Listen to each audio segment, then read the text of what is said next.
You ever stop and wonder if great powers, just like people, have a kind of life cycle? You know, a rise, a peak, and then something else? Well, today we're going to dig into that exact question, using a really fascinating structural analysis as our guide. So let's just get right to the big question that historians and thinkers have wrestled with for centuries. Do nations and empires follow a predictable pattern? Do they rise, hit their peak, and then inevitably decline? Is there a rhythm to it all? Well, the framework we're exploring today suggests that, yeah, maybe there is. It gives us a set of diagnostic tools, almost like a structural checkup for a global power, to see what its vital signs look like. All right, so let's put this framework into practice. We're going to perform a kind of structural health check on the United States. But, and this is a key distinction the source makes, we're not looking at it as a classical empire, but as a modern hegemon. Okay, before we can do any kind of diagnosis, we need to understand our tools, right? There are two big ideas in this historical toolkit that we absolutely have to get our heads around first. So first up, what's a hegemon? We're not talking about old school empires with legions and territorial conquests, like Rome. A modern hegemon, as this analysis defines it, projects its power differently through its economy, like the US dollar, its military alliances, and its leadership in global institutions.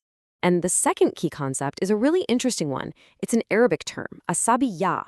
You can basically think of this as social cohesion or group solidarity. It's the social glue, right? The stuff that binds a society together and gives it a sense of shared purpose. All right, so we've got our two tools, the idea of a hegemon and asabiya. Now we can start the actual checkup. This framework lays out 5 major warning signs or symptoms of structural stress to look for. Symptom number 1. It all comes down to the economy. We're looking at the very engine room of the hegemon. Is it firing on all cylinders and building new strength, or is it starting to sputter and burn through its old reserves? And here's where we see a really clear split. Think about it. A power on the rise is all about making things and exporting them. They're building up their productive muscle. But a power in the decline phase, it's the opposite. It starts shipping that capacity overseas and then imports what it needs, often paying for it all with debt.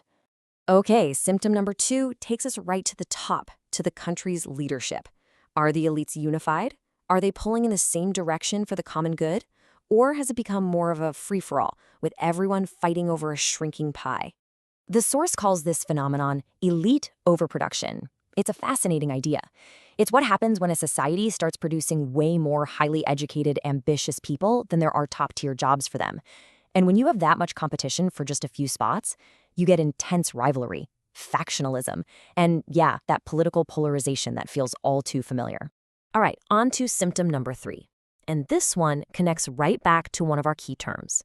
It's about the weakening of that social glue we talked about, that asabiya. It's what happens when the very fabric holding people together starts to wear thin. And the analysis points to a few specific indicators of this. You see it in the erosion of those middle institutions, things like families, local clubs, and civic associations. These are the groups that historically acted like society's shock absorbers. When they start to weaken, society becomes a lot more fragmented and fragile. Symptom number 4 is a real classic. You see this one pop up again and again throughout history. It's called imperial overstretch. And it's that tipping point where it starts costing you more to maintain your global power than you're actually getting back in benefits. This creates a really dangerous squeeze, right? The fixed costs of maintaining all those global commitments, military bases, alliances, you name it, they just keep going up. But the actual benefit you get from each new commitment gets smaller and smaller. It's a law of diminishing returns, and it puts a massive long-term strain on the nation's core. Okay, our 5th and final symptom, system fragility. This is when the incredibly complex systems that a modern power relies on, from its infrastructure to its supply chains, stop being resilient and instead become brittle, really vulnerable to any sudden shock. What's really going on here is a society optimizing everything for short-term efficiency, often at the expense of long-term risk. Just-in-time supply chains are the perfect example. They're brilliant until one little thing goes wrong. And as the pandemic showed all of us, one broken link can bring the entire fragile chain crashing down.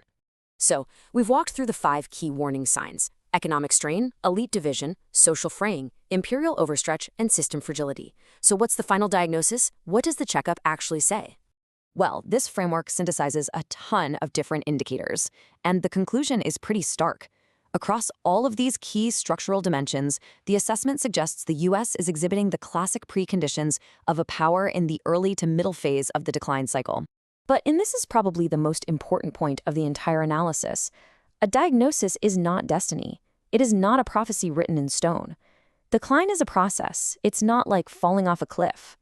And the framework is just as keen to identify potential paths for renewal. In fact, the source points to something it calls the Phoenix pattern.